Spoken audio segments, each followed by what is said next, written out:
तो आइए बच्चों सैटेलाइट मोशन के ऊपर कुछ अच्छे एग्जांपल्स करते हैं।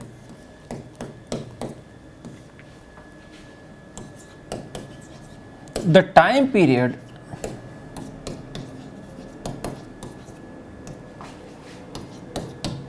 Of planet of a satellite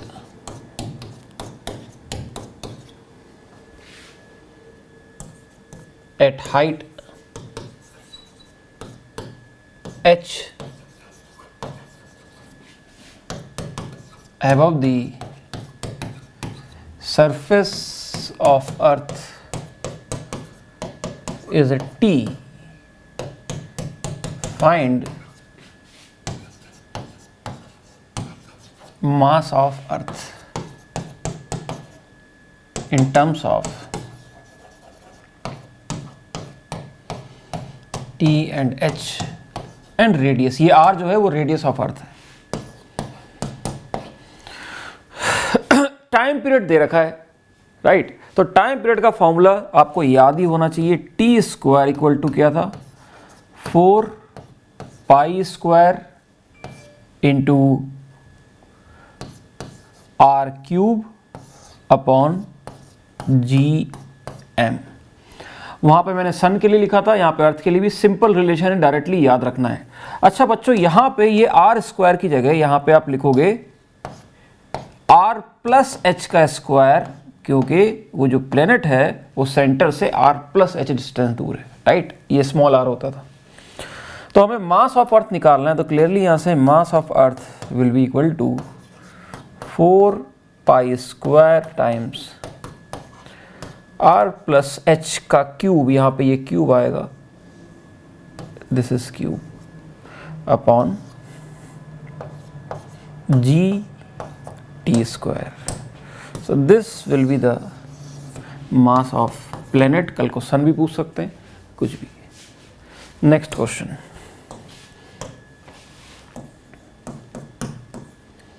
find ratio of time periods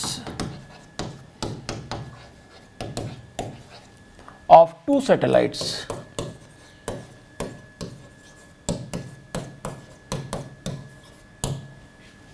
at height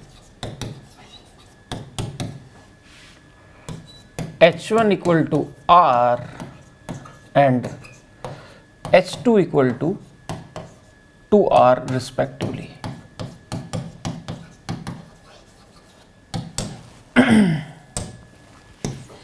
तो जब भी बच्चों टाइम पीरियड कंपेयर करना हो हमें, तो हमारे पास एक ही फॉर्मूला, वही T1 बाय T2 डिवाइड करके लिख देंगे।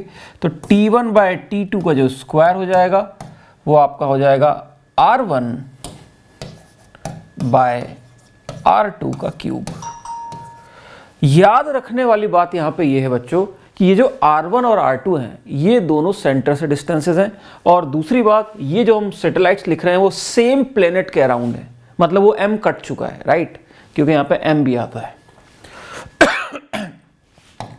तो जब आप सेंटर से डिस्टेंस लिखोगे बच्चों, तो हाइट में r आपको जोड़ना पड़ेगा, that is r plus h1 r plus h2 का क्यूब। ये मिस्टेक ना करें, कई लोग सीधा हाइट लिख देते हैं, गलत आ जाता है आंसर। तो यहाँ पे ये आ जाएगा r plus h1 that is r plus r, और दूसरे में r प्लस 2r का क्यूब। तो जब इसको सॉल्व कर देंगे तो यहाँ से अपने पास आ जाएगा 2/3 का cube,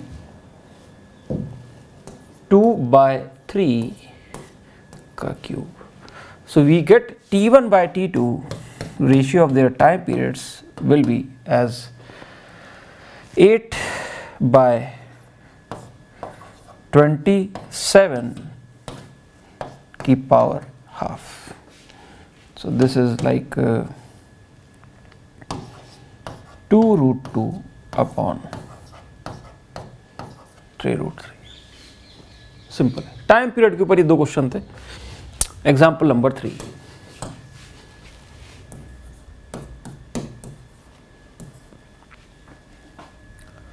find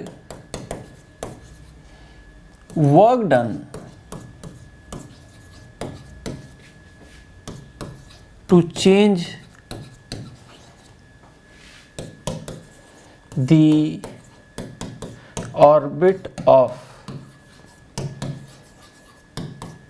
satellite from height h equal to r to height h equal to 2r। मास इसका m दे दिया है। तो बेसिकली हमसे पूछा है कि ये एक प्लेनेट अर्थ, इसकी कुछ रेडियस है, इसके ऊपर दो सैटेलाइट मतलब एक सैटेलाइट मूव कर रहा है एट हाइट ऑफ r। आपने इस सैटेलाइट को, ये जो सैटेलाइट है इसको, इसके ऑर्बिट को 2r सैटेलाइट पे ले जाना है, मतलब इसका जो ऑर्बिट है वो 2r कर देना है, सरफेस से 2r डिस्टेंस कर देना है। तो हमसे पूछा हमें कितना वर्क डन करना पड़ेगा।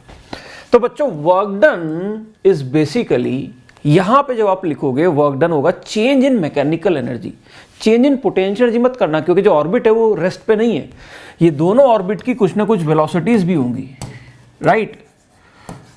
तो जब आप यहां से यहां पे ले जाओगे लेटस से पॉइंट ए से बी, तो चेंज इन पोटेंशियल एनर्जी के साथ चेंज इन काइनेटिक एनर्जी भी लिखना पड़ेगा, यानी चेंज इन टोटल एनर्जी लिखना है। और चेंज इन टोटल एनर्जी तो आपको लिखना आती है, that is E2 minus E1, that is minus G capital M into small m by 2 times 1/r2 minus 1/r1। ये आपको मैं सिखा चुका हूं।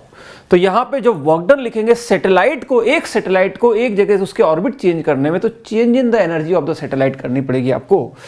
सो this will be minus G capital M into small m by 2 r2। अब याद रहे r2 का मतलब होगा सेंटर से डिस्टेंस, तो सेंटर से डिस्टेंस कितनी होगी r प्लस r। तो जो r2 होगा बच्चों, इस ऑर्बिट की जो डिस्टेंस है r2 वो आपके लिए 3r है, और ये पहले वाले ऑर्बिट से जो आपकी डिस्टेंस है r1 वो r plus r that is 2r है। तो make sure you don't do the mistakes, height given होती है लेकिन अपने को सेंटर से लिखना है। सो 1/3r माइनस 1/2r, इसको सॉल्व कर देंगे तो 2 minus 3/6। So this will be minus minus भी कैंसिल हो जाएगा, g capital M/m/12r। So this much work has to be done अगर इसको हमें ऑर्बिट इसका चेंज करना हो। आइए इसी के ऊपर बेस एक बहुत ही अच्छा डिफरेंट सा question. In previous question,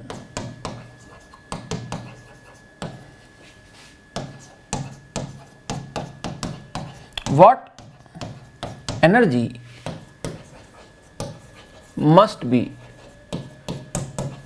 given to satellite to move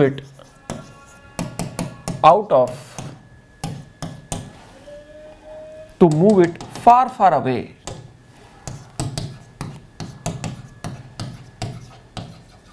from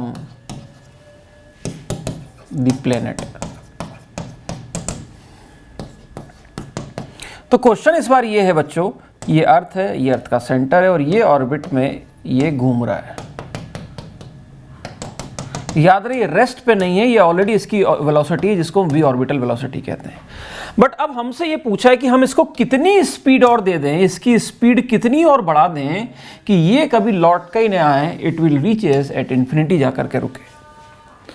तो एक लॉजिक तो ये है कि इसकी इनिशियल स्पीड v0 है, इसकी स्पीड v स्केप के बराबर कर दो, इतनी काइनेटिक एनर्जी अगर आपने कर दी तो ये वहां पे इन्फिनिटी पे पहुंच जाएगा। तो एक तरीका भी है, तो change in kinetic energy will be equal to work done लिख सकते हो। लेकिन एक और इसका ज्यादा इंटरेस्टिंग तरीका ये है बच्चों, अगर इसको जस्ट इन्फिनिटी पे पहुंचना है तो मैंने कहा ना टोटल एनर्जी जीरो करनी है, टोटल एनर्जी जीरो कर दो। तो यहां पे अभी इसकी एनर्जी कितनी है, यहां पे अभी इसके पास कितनी एनर्जी है, so that is minus G capital M/m/r plus h plus जो आप एक्स्ट्रा काइनेटिक एनर्जी दोगे k इक्वल टू 0 होना चाहिए। तो आपको जो एक्स्ट्रा k ये जो k है इसको मैं डेल्टा k लिख रहा हूं। डेल्टा इसलिए लिख रहा हूं कि this is the excess energy provided, तो जो आपको एनर्जी देनी पड़ेगी that is plus G M M upon H की वैल्यू r थी वहां पे, तो ये 2r हो जाएगा। यानी this much excess of energy, this much excess of energy must be given to satellite. इतनी अगर मैं एक्स्ट्रा एनर्जी दे दूंगा तो सैटेलाइट इंफिनिटी पे जाके रुकेगा या स्केप हो जाएगा। सो इस तरह के क्वेश्चन बच्चों सैटेलाइट मोशन में आते हैं। सैटेलाइट मोशन के अंदर जो मैंने आपको पॉइंट्स लिखवाए हैं, ऑर्बिटल, टाइम पीरियड और एनर्जी के, इन्हीं पे क्वेश्चंस आते हैं। आइए अब चलते हैं नेक्स्ट पार्ट पे।